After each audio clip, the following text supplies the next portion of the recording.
እንኳን አደረሳችሁ። አፓርትመንት በኮንዶሚኒየም ዋጋ ሊያውም በመሃል ፒያሳ አራዳ ፓርክ ፊት ለፊት ባለ 1 መኝታ በ3.6 ሚሊዮን ብር ሙሉ ክፍያ፣ ባለ 2 መኝታ በ5.8 ሚሊዮን ብር ሙሉ ክፍያ፣ ባለ 3 መኝታ በ8.4 ሚሊዮን ብር ሙሉ ክፍያ ይዘንሎ ቀርበናል። ልብ ይበሉ፣ ይህ ዋጋ የወጣው 100% ለሚከፍሉ ደንበኞቻችን 30% ዲስካውንት ለተደረጉ ብቻ ነው። 10% ከፍለው የቀረውን በግንባታ ሂደት መሰረት መክፈል ለሚፈልጉ ደንበኞቻችን ደግሞ ባለ 2 መኝታ ከ840 ሺህ ብር ቅድመ ክፍያ ጀምሮ እንዲሁም ባለ 3 መኝታ ከ1.2 ሚሊዮን ብር ቅድመ ክፍያ ጀምሮ ይዘን ቀርበናል። ይህ ዕድል የወጣው ለጥቂት ቤቶች ብቻ ስለሆነ ፈጥነው እታች ባለው ስልክ ይደውሉ። ሜሪት ፕሮፐርቲስ። ጤና ይስጥልኝ ተመልካቾቻችን፣ እንደምን ውላችሁ አምሽታችኋል? በላይ በቀለ ነኝ። ኢራን ዩራኒየም የማምረት ተግባሯን ወይም እንቅስቃሴዋን እንድታቆም ከአሜሪካ የቀረበላትን ጥያቄ ውድቅ ማድረጓ ተነገረም። ከኢራን ነዳጅ በድብቅ በሚያመላልሱ መርከቦች ላይ አሜሪካ ክልከላ መጣሏም ታውቋል። ፍጥጫውም ተባብሷል። በዝርዝር እናቀርባለን። የአሜሪካ መሪ ትራምፕ ኦባማን በዝንጀሮ የመሰሉበት ቪዲዮ ከፍተኛ ፖለቲካዊ ውዝግብ መፍጠሩ እየተነገረ ነው። ሪፐብሊካኖች ሳይቀሩ ትራምፕ ላይ ውግዘት ማውረዳቸውን ቀጥለዋል። በጥይት ተደብድበው በሕይወት የተረፉት የሩሲያ ጀነራል ዛሬ መንቃታቸው ተሰምቷል። ሐኪሞች ያልተለመደ ብለውታል። ሚሊዮኖች ዶላር ካሳ ስለወሰደች ሴትና እንዲሁም ደግሞ ሌሎች ዘገቦችንም አካተናል። አብራችሁን እንድትቆዩ ጋብዛለሁ።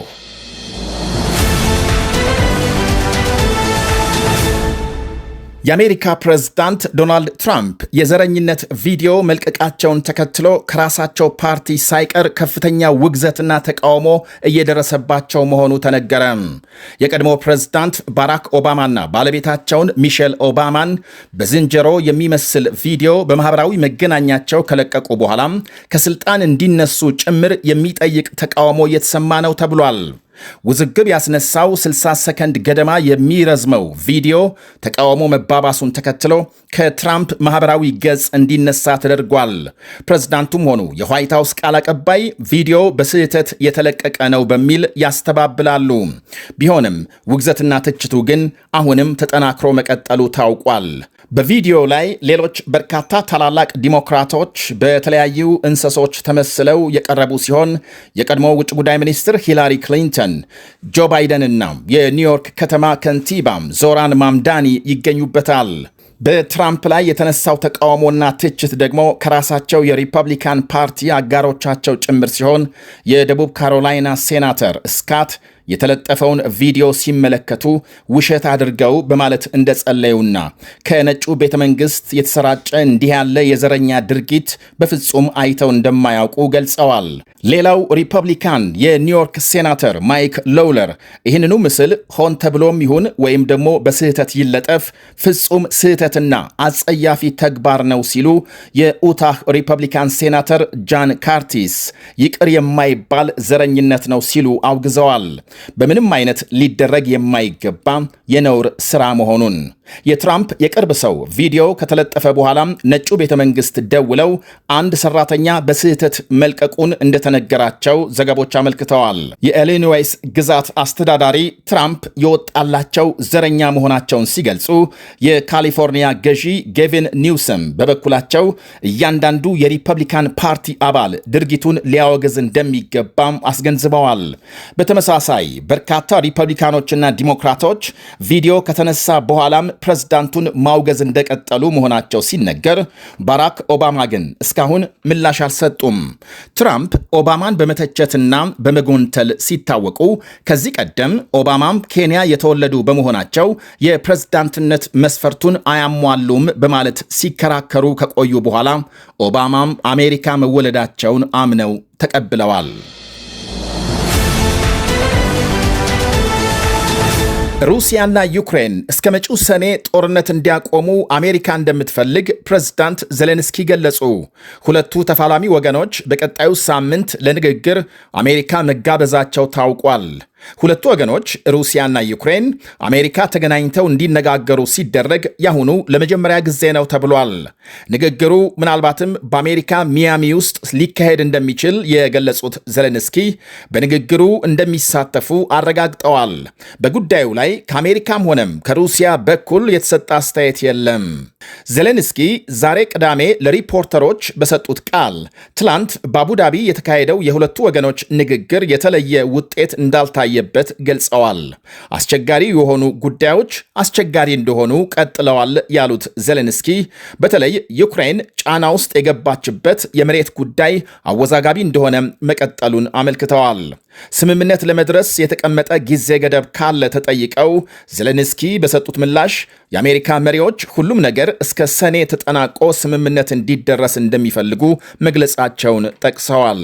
ከዲፕሎማሲው ጎን ለጎን ሩሲያን በዩክሬን የኃይል መሠረተ ልማቶች ላይ የምትፈጽመውን ጥቃት አጠናክራ መቀጠሏ ይነገራል። ትላንት አርብ ለቅዳሜ አጥቢያ ሞስኮ ከ400 በላይ ድሮኖችና ሚሳኤሎች ወደ ዩክሬን በመተኮስ በርካታ የኃይል ማመንጫ ጣቢያዎች መምታቷን የዩክሬን ባለሥልጣናት ገልጸዋል።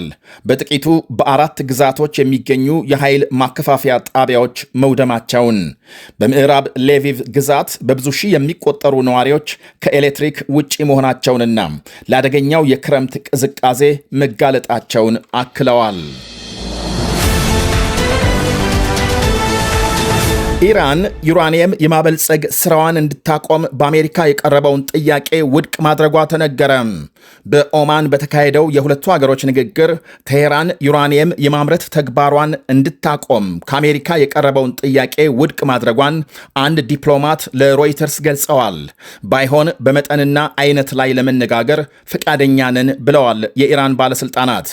ከኒኩሌር ዩራኒየም ሌላ የኢራን የሚሳኤል ግንባታ ጉዳይ በዚህኛው ድርድር ለውይይት አለመቅረቡን ዲፕሎማቱ ገልጸዋል። በሚቀጥለው ሳምንት በሚካሄደው ቀጣይ ድርድር የኢራን ልዑካን ኒኩሌር በተመለከተ እውነተኛና የተጨበጠ መረጃ ይዘው ይቀርባሉ ብለው እንደሚጠብቁ የአሜሪካ ተወካዮች መግለጻቸውም ተመልክቷል። የኦማን ድርድር ፊት ለፊትና ቀጥታ ባልሆነ መንገድ መካሄዱ ሲነገር የአሜሪካ ማዕከላዊ ጦር ክንፍ አዛዥ ጀነራል ብራድ ኩፐር በንግግሩ መሳተፋቸው ታውቋል። በባሕረ ሰላጤው የአሜሪካ ወታደራዊ እንቅስቃሴ ዛሬም ሲካሄድ መዋሉ ሲነገር ቴሄራን የኒኩሌር ስምምነት ካልደረሰች ወታደራዊ ጥቃት አሁንም በአማራጭነት መቀመጡን ፕሬዝዳንት ትራምፕ መግለጻቸው ይታወሳል። ባለፈው ሰኔ እስራኤል በኢራን ላይ ጥቃት ከመፈጸሙ አስቀድሞ ከቴሄራን ጋር ልክ እንዳሁኑ 2 ጊዜ ያህል ድርድር መካሄዱን የሚያስታውሱ ወገኖች አሁንም ስምምነት መደረሱን በመጠራጠር ወታደራዊ እርምጃ አይቀሬ ሊሆን እንደሚችል ይገልጻሉ። ከያኔው ድብደባ በፊት ኢራን ኒኩሌር ቦምብ ደረጃ ሳይደርስ ዩራኒየም የማበልጸግ እንቅስቃሴዋ 60 በመቶ አካባቢ እንደነበር ዓለም አቀፍ የአቶሚክ ኤጀንሲ ማረጋገጡ ይታወሳል። ከ12 ቀናቱ ጦርነት በኋላ ግን ቴሄራን በቦምብ የተመቱ የኒኩሌር ጣቢያዎቿን ለአቶሚክ ኤጀንሲው ለማሳየት ፈቃደኛ ሳትሆን ቀርታለች። ከዚህ ቀደምም ቢሆን ትራምፕ ከ2015ቱ የኒኩሌር ስምምነት ከወጡ በኋላ ኢራን የኒኩሌር ተቆጣጣሪ ቡድን ማስገባት እንደከለከለች ይታወቃል። ይህ በእንዲህ እንዳለ አሜሪካም ከኢራን ነዳጅ በድብቅ ያመላልሳሉ ባለቻቸው 14 መርከቦች ላይ ክልከላ መጣሏ ተነግሯል። እንዲሁም በሁለት ግለሰቦችና መቀመጫቸውን ቻይና፣ ላይቤሪያና ቱርክ ያደረጉትን ጨምሮ በ15 ኩባንያዎች ላይ ማዕቀብ መጣሏን ዘገቦች አመልክተዋል። ኩባንያዎቹ የኢራንን ነዳጅ በመግዛት የተጠመዱ ናቸው ተብሏል። አሜሪካም በኢራን ነዳጅ ዘርፍ ላይ ማዕቀብ በመጣል የምትታወቅ ሲሆን የአሁኑ ማዕቀብ ሁለቱ ሀገሮች ድርድር መጀመራቸውን ተከትሎ የተጣለ ነው። ከዚህ ሌላ አሜሪካም ነዳጅና ሌሎች ዕቃዎች ከኢራን በሚገዙ ሀገሮች ላይ ሌላ ዙር ታሪፍ ለመጫን የሚያስችል ውሳኔ ማሳለፏ ተነግሯል። ከኢራን ጋር የንግድ ሽርክና ባለው የትኛውም ሀገር ላይ ተጨማሪ ታሪፍ ለመጣል የቀረበው ውሳኔን ፕሬዝዳንት ትራምፕ በፊርማቸው አጽድቀዋል።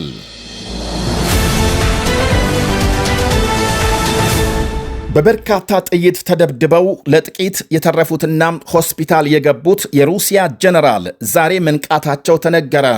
ሐኪሞች ተአምር ብለውታል። ትላንት ሞስኮ በሚገኝ መኖሪያቸው ማንነታቸው ባልታወቁ ታጣቂዎች በጥይት የተደበደቡት የሩሲያ ከፍተኛ ወታደራዊ አመራር ብዙዎችን ባስገረመ ሁኔታ ተርፈው በፍጥነት ሆስፒታል መወሰዳቸው ይታወሳል። ሌሊቱን የተሳካ የተባለ ቀዶ ጥገና ከተደረገላቸው በኋላ ዛሬ መንቃት መቻላቸውን ሐኪሞች ገልጸዋል። የሩሲያ ወታደራዊ መረጃ ክፍል ምክትል ኃላፊ የሆኑት ሌተና ጀነራል ቭላዲሚር አሌክሴየቭ ላይ ጥቃቱን ፈጽመዋል ተብለው የተጠረጠሩ 2 ሰዎች መያዛቸው ተነግሯል። ያም ሆኖ የሩሲያ ባለስልጣናት ለጥቃቱ ዩክሬንን ተጠያቂ ሲያደርጉ፣ የዩክሬን ውጭ ጉዳይ ሚኒስቴር ግን ክሱን አስተባብሏል። ሐኪሞች በቀዶ ጥገናም 5 የሚደርሱ ጥይቶች እንዳወጡላቸውና ጀነራሉ ለሕይወታቸው አስጊ የሆነውን ፈተናም እንዳለፉ ገልጸዋል።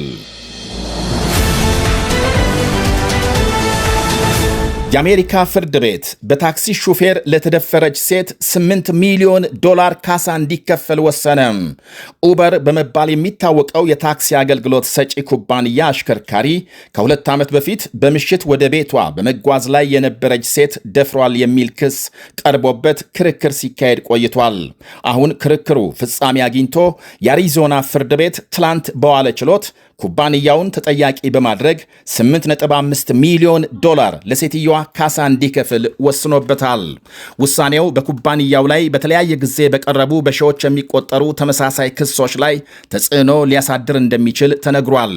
ከሳሽ እንዲሰጣት ያቀረበችውን $144 ሚሊዮን ጥያቄን ውድቅ በማድረግ ነው $8 ሚሊዮን ካሳ እንዲከፈላት የወሰነው። የኡበር ኩባንያም ይግባኝ እንደሚል ገልጧል።